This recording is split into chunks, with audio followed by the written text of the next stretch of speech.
Hello, I'm Ann Tidmore, and I'm the Regent for the White House Association of Alabama, which is responsible for taking care of the collection and the artifacts in the first White House of the Confederacy.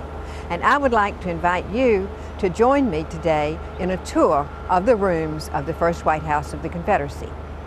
First, let me tell you a little bit about the house. The house was built between 1832 and 1835 by a gentleman named William Sayre, S-A-Y-R-E, and he was the ancestor of Zelda Sayre, who married F. Scott Fitzgerald, the great novelist. As you know, Zelda was from Montgomery.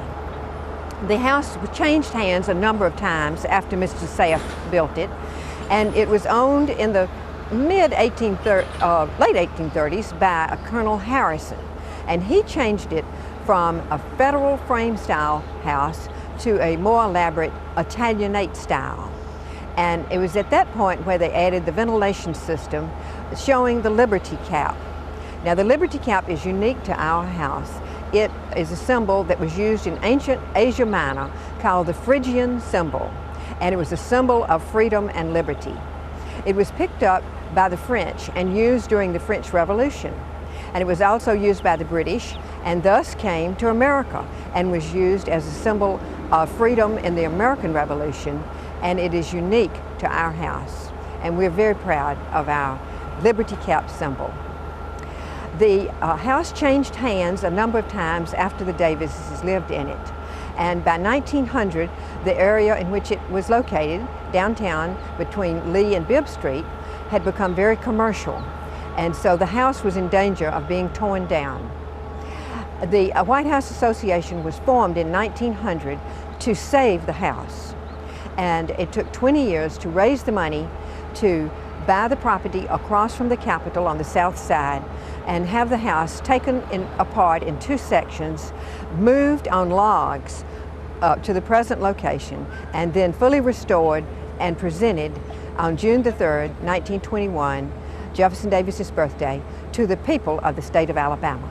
So the people of Alabama own the first White House of the Confederacy, and we're all very proud of it. Now I would like to take you on a tour, if you will follow me.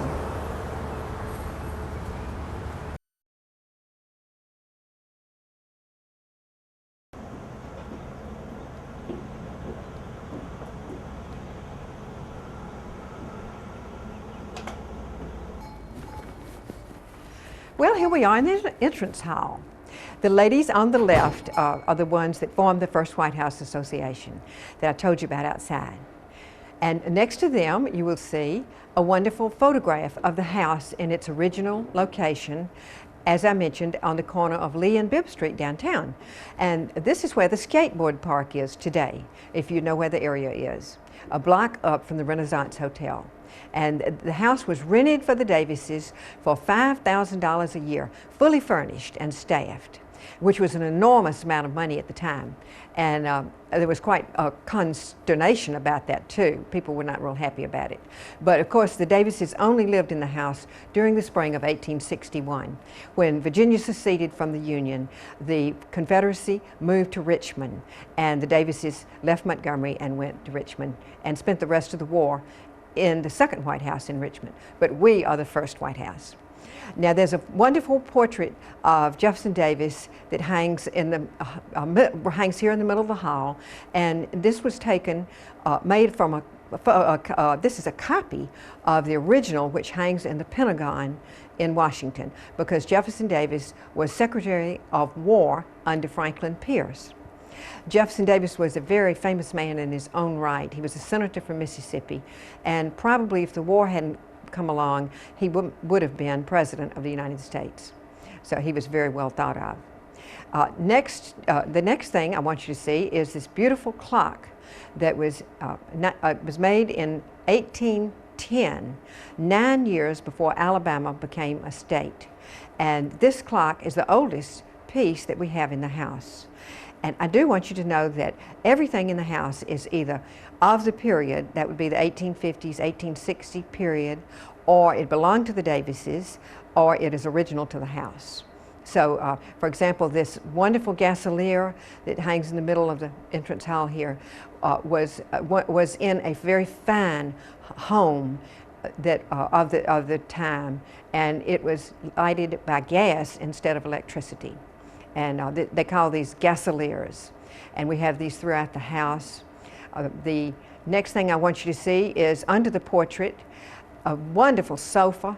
This sofa was used by Jefferson Davis when he was in Montgomery, and he did not take it to Richmond. He left it, he gave it to his private secretary, a man named Alexander Clitheroe. And it stayed in his family for years, and finally his great-granddaughter gave it back to us. And so we have this fine sofa. To your left over here is a wonderful portrait of our third regent, Mrs. Corey. And this was presented by her daughter and husband, Mr. and Mrs. Hudson Strode, and he was a professor at the University of Alabama. On the wall by the door is a lithograph of the Great Seal of the Confederacy. And in the middle you will see George Washington on horseback, signifying that the Confederate government felt that they were trying to do what the American Revolution forebearers had done, and that is to form a new nation. And they were very much supportive of the fact that that's what they were doing. The carpet is a reproduction, but it's as much like a carpet would have been of the day, and it is in Confederate gray and gold, which is symbolic of the Confederate uniform. And I think that's all in the front hall. Let's move now to the first parlor. Well, we're now in the first parlor, and there's some wonderful pieces here. I just think the rosewood furniture, the pier mirror that's twin is in the second parlor, the mantle mirror, the great etagere, or they call it a whatnot stand with rosewood and mahogany. This table here, this beautiful table with the marble top and the stretchers underneath, and wonderful mahogany basket of fruit, just beautifully hand carved. All these things are just as they would have been in Jefferson Davis's day. Now the sofa by the door here is original to the house, and Mr. Davis gave it, along with the one that I told you about in the front parlor, to his secretary, Mr. Clitheroe. The chairs on either side of the pier mirror belonged to William Rufus King, who was 14th Vice President of the United States. The piano is a wonderful example of mahogany Chickering square piano, and the music on the piano is Dixie, that famous Confederate song, which was actually written in the North. The cornice boards and the girandoles on the mantel belonged to the Davises at Briarfield Plantation, which was their home that was right outside of Vicksburg, Mississippi. And Mrs. Davis brought them with her when she came to Montgomery, and we're so happy we still have them. The portrait of Sarah Knox Taylor, that was the first wife of Jefferson Davis. She was the daughter of Zachary Taylor, who was later President of the United States. And at the time, Jefferson Davis, after he graduated from West Point, went to the western frontier to fight the Indians under Zachary Taylor. He met his beautiful daughter, Sarah Knox, and they fell in love and wanted to marry. But General Taylor did not want his daughter to marry a military man. I really don't think he liked Jefferson Davis. But Jefferson Davis resigned his commission, and then General Taylor gave them permission to marry, and they did. But sadly, she died 3 months after the wedding of malaria. And he was brokenhearted and became a recluse for about 8 years. When he finally began to go out again, he met Verena Howell. And so we will move to the second parlor, and I'll tell you about Verena. She was a wonderful lady, and we'll look at another portrait of her in a minute, but the portrait over the mantel is Verena, and it was done by a local Montgomery artist, Willie Gale Martin. Also in the second parlor is a self-portrait by Nicola Marshall, and it's spelled M-A-R-S-C-H-A-L-L. He was of German extraction, but moved to Marion, Alabama, and he was a very famous 19th century portraiture from Marion, and he did this lovely self-portrait and then the one of his wife. And so he did both of those, and we are very fortunate to have them in our collection. Also in the second parlor is a wonderful portrait of Winnie, and she was called the daughter of the Confederacy because she was born during the war, and she was the youngest of the 6 Davis children. Unfortunately, she did not live long enough to marry and have a family. Only the oldest daughter, Margaret, married and had children. The 4 sons, 2 died in infancy, 1 was killed in a fall from the balcony in Richmond, and the other son died predeceased to President Davis and died in his early 20s. On the table, the center table here in the second parlor is the Davis Family Bible, which was liberated, we call it, stolen actually, by a Northern soldier during the war, and years later it was returned to us by his younger brother. So we're very happy to have that back. One of the 2 chairs, mahogany chairs, in the second parlor here was used by Jefferson Davis during his stint in the prison at Fortress Monroe. As you know, after the war, he was imprisoned for 2 years, and he was treated very harshly. He was put in irons, and he was only allowed to sit on a hard wooden bench for 2 whole years. Finally, Mrs. Davis was able to persuade them to let her send this wonderful chair, and so Jefferson Davis was able to use this chair before he was released from prison. The other mirror is here in the second parlor that matches the one in the first parlor. And there's a marvelous little tea caddy I want you to look at. It's just a great piece. And the andirons are of the period, as the ones are in the first parlor, the brass andirons. Now let's move on into the dining room. And the dining room has the moss rose china pattern that Mrs. Davis used when she was had the White House here in Montgomery, and some of the silver is the Davis's silver too. And there's a great, wonderful water cooler that belonged to Jesse Cox, and he was a riverboat captain on the Alabama River, and the water cooler has a cartouche with his name on it and the date. And this is reported to have been buried to keep the Yankees, Wilson's Raiders, from stealing it when they came to Montgomery.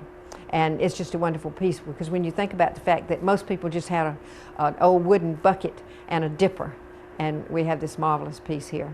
We also have a wonderful set of girandals on the mantel, and we have the wallpaper, which is a copy of the wallpaper that's used at Sherwood Forest, which was the home of John Tyler, President Tyler.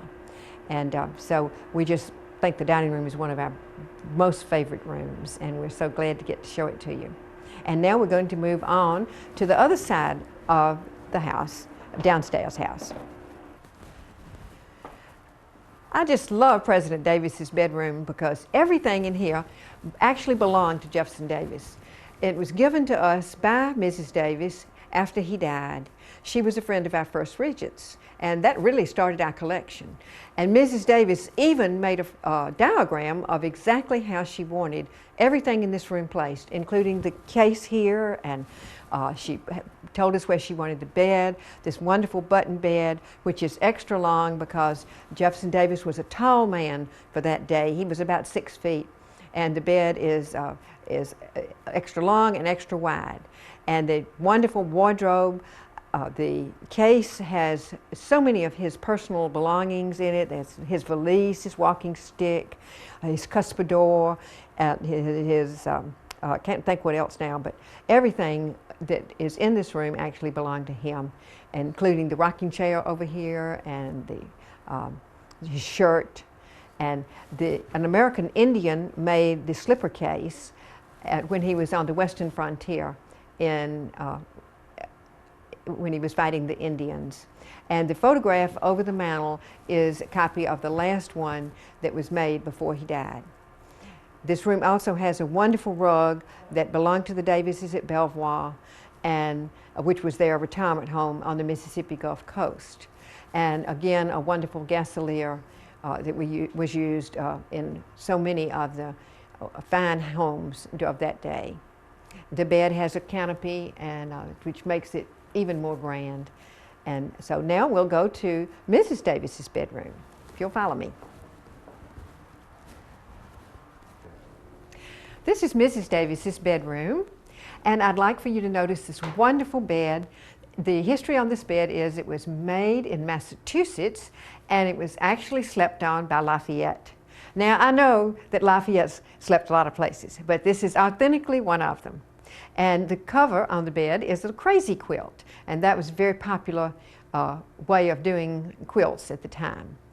The slipper sofa in front of the bed is an unusual piece because it's a very low little sofa, and the reason is that the ladies would sit on the sofa to put their shoes on. Thus, it's called a slipper sofa. And it's also called a midwife settee. Over here is a wonderful pine wardrobe that was made by the slaves on the plantation at Briarfield, and of course belonged to the Davises. This portrait of Verena Howell, of course, who married Jefferson Davis, was done when she was just a young girl of 17 or 18, before she married. And her name, as I said, was Verena Howell. She was from Natchez. She was a granddaughter of a New Jersey governor and the cousin of Aaron Burr. And her father was William Burr Howell. He came south looking for his fortune, and he found it in the presence of Verena's mother, who was twice an heiress. So they married, and Verena was their oldest child. There's an interesting history on this portrait. It disappeared after the war, and it was found in the 1920s. It belonged to a governor of New York. And the way he got it was he went to visit a friend of his that he had been in World War I in the Navy with. And the friend took him to the basement and showed him this portrait. And the friend's father had won it in a prize fight. Now, that's sort of interesting, but that's not the whole story. The prize fighter's wife would not let him hang the painting because of the low cut of the gown. And so thus it was in the basement. And we think that's funny that a prize fighter was married to a Puritan. At any rate, the governor, the friend gave the governor the painting, and he had it, and we know that in 1928 that it was on exhibit in the Metropolitan Museum of Art in New York City. And at the time it was labeled Verena Howell Davis, so that we know that it was the same painting. And much later, one of our regents got in touch with the governor's family, and they still had the painting. And she tried to buy it, but they were not willing to sell it. After that, though, some years later, it appeared at Sotheby's at auction, and the White House Association purchased the painting at that time, and so that's how we have this lovely portrait of Verena, and we're very proud of it.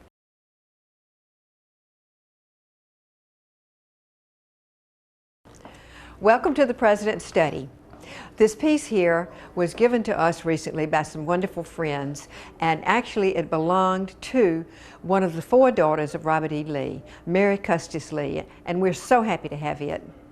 This is another piece that is just so special to us because this is the table that Jefferson Davis wrote his memoirs on, the rise and fall of the Confederate government. This chair and the desk here were in the Alabama Senate when the Provisional Confederate Congress convened in February of 1861. The wonderful little replica of the house we love because the school children just love seeing it, and it was made by Trinity school children here in Montgomery. This wonderful book, these 2 bookcases were given to us by a descendant of Thomas Hill Watts, who was governor of the state of Alabama during the war between the states. And the one on the right has the curtains that Mrs. Davis brought with her when she came to Montgomery. This table, this sofa, and this rocking chair are original to the house, and we're so happy to have them back. And this fine desk belonged to President Davis. He had it at Briarfield, his plantation home, brought it to Montgomery, then took it to Richmond, and also used it at Beauvoir, his retirement home. And the bust of Jefferson Davis is on the desk, as well as his dictionary and personal items that belong to him. And a wonderful candelabra in this room was originally candles, if you can imagine, that they lit this room with candlelight. And many grave and important decisions were made by Jefferson Davis right here in this very room. And so I'm just happy to have the opportunity to share it with you. And now let's go to the back hall. Now we are in the rear hall, and this room was where guests would wait while they were waiting to see Jefferson Davis in his study. There are many things in this room that are of interest to us, but one of the things is the fine lithograph of Jefferson Davis that was given to us and signed by his daughter Margaret. Under the picture is a fine pier table. It has a marble top and it has glass in the bottom, and they call it a pier table because the ladies would peer into the glass to see if their dresses were long enough to hide their ankles, and if they weren't, of course, that was a big no-no.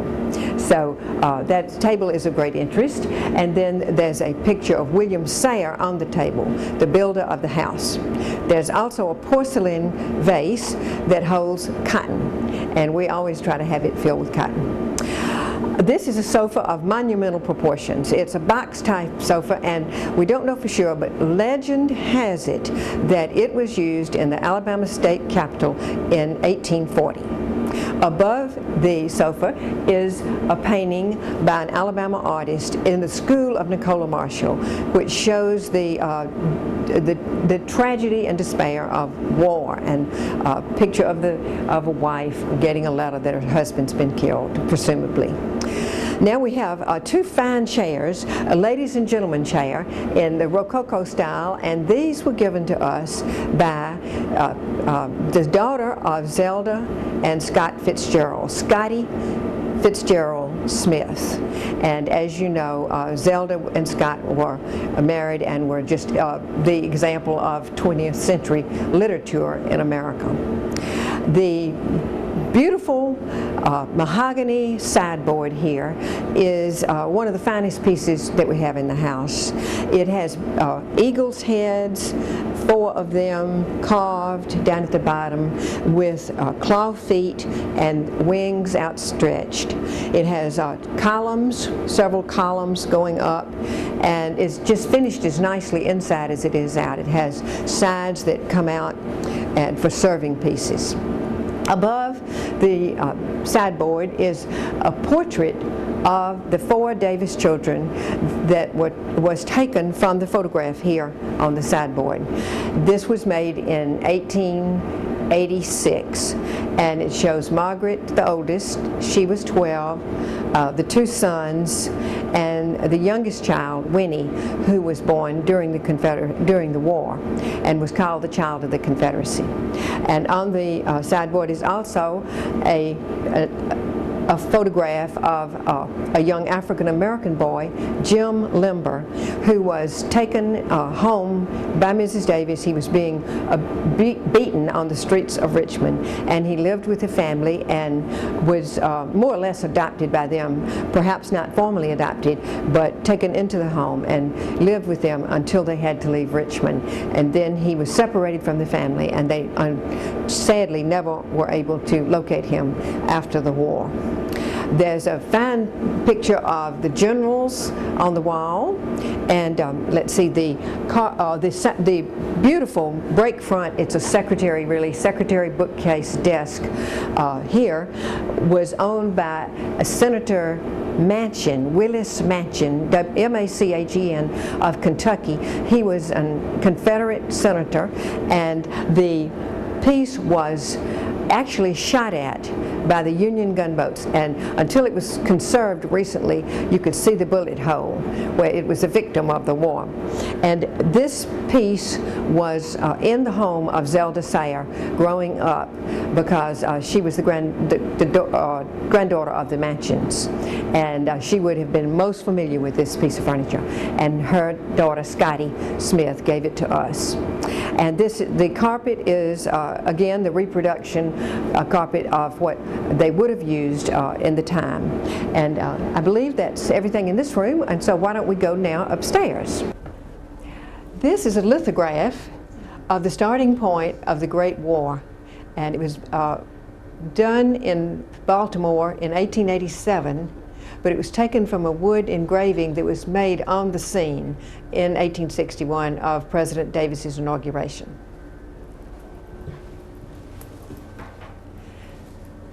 These are 4 wood engravings of scenes during the formation of the Confederate States of America. There's a scene of the True Blues going up Market Street, which is now Dexter Avenue, when Jefferson Davis was inaugurated, on the way to the Capitol.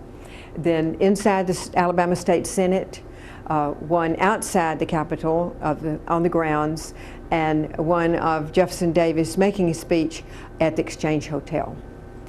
This is a lithograph showing President Davis visiting Montgomery in 1886 when he laid the cornerstone for the Confederate Memorial, which is on the north side of the Alabama State Capitol. And this was his last visit to Montgomery before his death in 1889. The gunboat quilt here is very much of the period. It was made by, these were made by Alabama women to raise money to furnish a gunboat in Mobile Harbor. And they would make these quilts, these beautiful quilts. It's trapunto, has a beautiful basket in the center with strawberries and flowers and birds around and butterflies, and it's absolutely exquisite. They would sell these at auction, and whenever you bought one, you were supposed to then offer it again for auction. And we know that this quilt was sold at least 3 times, and on the 4th time it was retired. This sofa, beautiful sofa, is an American Restoration sofa of 1840 period. Now let me show you some things over here. This is what we call the Westcott bedroom, because Mrs. Patty Westcott of Montgomery gave us several pieces of furniture for this room, which I'll show you. This is a goatee dress pattern, and it was made by 2 women in South Carolina who donated it to us. It's a very good example of what they would have worn in 1864. Now, this is the Westcott bed, and it originally had a higher post in the back and what they call a half teaster over the top. But it's that was taken off, and so it's the way it is now. And this is also, this piece was given to us by Mrs. Westcott, a beautiful triple wardrobe. Over here we have with the first antique that we were given, and it was given to us by our first regent. It's a beautiful spinning wheel that's pre-Revolutionary War. These beautiful vases, porcelain, gold, and white, were given to us by Mrs. Napier, our 5th regent, in honor of her grandparents, Mr. and Mrs. Yancey Brame, and for the bicentennial year. And this painting is the burial of Latente. He was a fine Confederate officer who was the only one killed when Jeb Stuart and his army went around McClellan. And because he was a Confederate, the Union officers refused to give him a proper burial. And so the ladies of Richmond came out to the cemetery and they buried him. And this is a scene that took place in that important event. The rug is a Persian rug, and the beautiful trapunto counterpane on the bed is a wonderful example of the period. And now if you'll follow me to the cabinet room. This is the cabinet room, so called because members of the cabinet would spend the night here. I want to show you this beautiful piece. It's a large gentleman's dressing table, also eccentrically known by its original owners as a barber's stand. And it was associated and the type of made in Boston. Now, this is a triple wardrobe of the Rococo style, early 1850s. The sofa and the two armchairs belong to Mary Sayre Rudolph, the niece of William Sayre. And these were purchased for the White House in 1999 from the family. The mirror is what they call an oval mantel mirror, and it is early 19th century English. And the two vases on either side of the mantel are opaline French.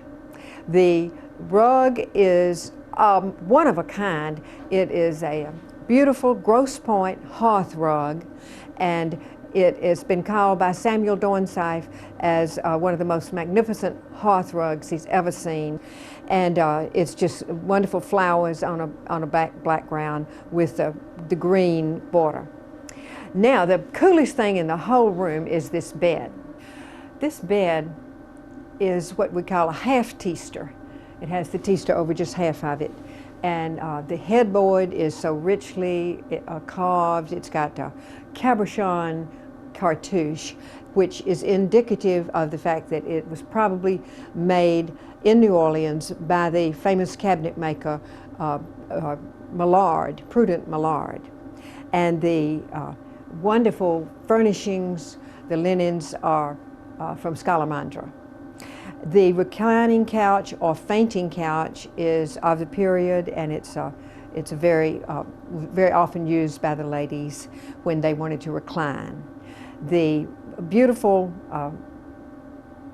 rosewood bureau over there is just a wonderful Rococo period piece, and on the top is a wonderful photograph of the gallant Pelham. He was a young officer from Alabama, a brave soldier who was killed at age 23. There's a washstand here. There's also a Rococo and of the period, and it's a fine piece, as are the beautiful appointments on top, the pitcher and the wash bowl. And now, if you'd like to follow me into Mrs. Davis's bedroom, we have a whole new period to talk about. Thank you. This is the room we call the New York bedroom because Mrs. Davis lived in the Majestic Hotel in New York before her death in 1906. And after she died, the hotel sent us some of her furnishings, including this wonderful bed, which is a walnut bed, 1890 to 1910, and this is the bed in which she actually died. Then we have this wonderful gasolier, which is original to the house. It shows the three muses. Over here we have another piece that the Majestic Hotel sent. This is a fine Gothic wardrobe, and you can see how the Gothic look. It comes to a point up at the top with double doors. And this is the set of beautiful little wicker table and chairs that Verena and her daughter Winnie used to take tea on in the afternoons with the moss rose china that was actually Mrs. Davis's china. Over here we have a copy of the painting that's downstairs of Verena Howell when she was 17 years old, before she met Jefferson Davis. And this is a brick. This is pretty cool. This actually was in the well that stood where the first White House was when it was on Bibb Street downtown. And we know that this brick was made on the plantation by the slaves, and it was at least done before 1830 when Mr. Sayre started building the house. And this is also original to the house. This is a wonderful little cane rocking chair. This piece here, the bureau, was one of the pieces that they sent us from the Majestic Hotel in New York. And here we have a wash stand and a lovely lamp. They're also of the period. And this is Mrs. Phelan Beale, our first regent, and she was a good friend of Mrs. Davis's.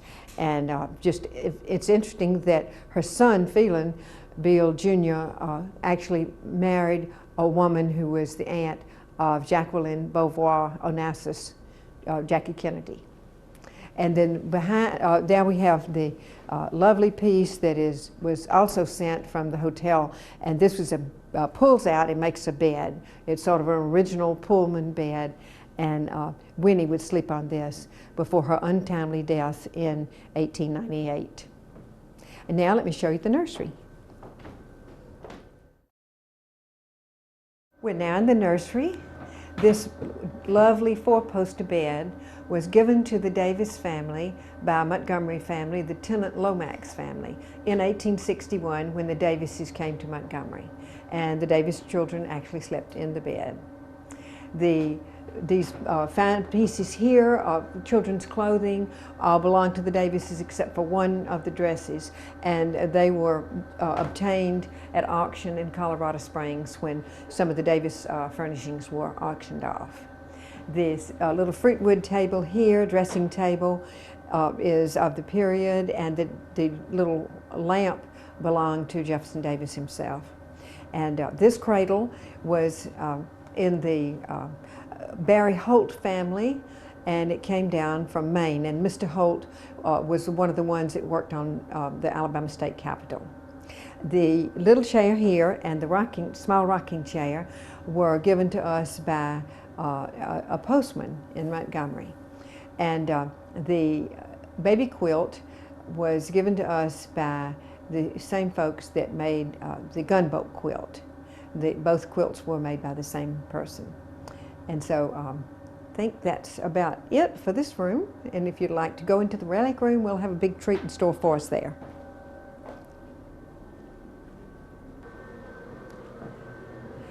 As you can see, we're standing in the relic room. And this is the one room in the house that you are welcome to walk into and browse around and, of course, stay as long as you wish. We have in this room many of the personal effects of President and Mrs. Davis and their family, as well as related items. We were given most of these things by Margaret after the Davises died. We have letters, personal letters that they wrote to each other, and Margaret wrote, and we have the originals downstairs, but the copies are up here for people to see. And we have many of the things that actually belong to President Davis. In one of the cases here, we have his uniform that General Early gave him, Jubal Early, it's a three-piece outfit with a vest, the coat, and the trousers. In immaculate condition. We have his smoking jacket and his dressing gown, as well as a backgammon set. We have his sword. We have a Mississippi rifle, muzzle loading rifle from when he was in the Mexican War. We have jewelry that belonged to Mrs. Davis, and we have his epaulets from the Mexican War, and we have, so many things that I can't begin to tell you about all of them right now. So what I'd like to do is invite you to visit us at the First White House of the Confederacy. We're located at 744 Washington Avenue, directly across from the south side of the Alabama State Capitol, and next door to the Department of Archives and History. And our hours are Monday through Friday from 8 to 4:30, and Saturdays from 9 to 4, except on state holidays. We are not open on state holidays. And so we would just love to have you visit anytime, and I want to thank Troy University for the wonderful job that they've done with this documentary, and we appreciate this opportunity so much. And again, we hope you'll come visit us at the First White House of the Confederacy. Bye-bye.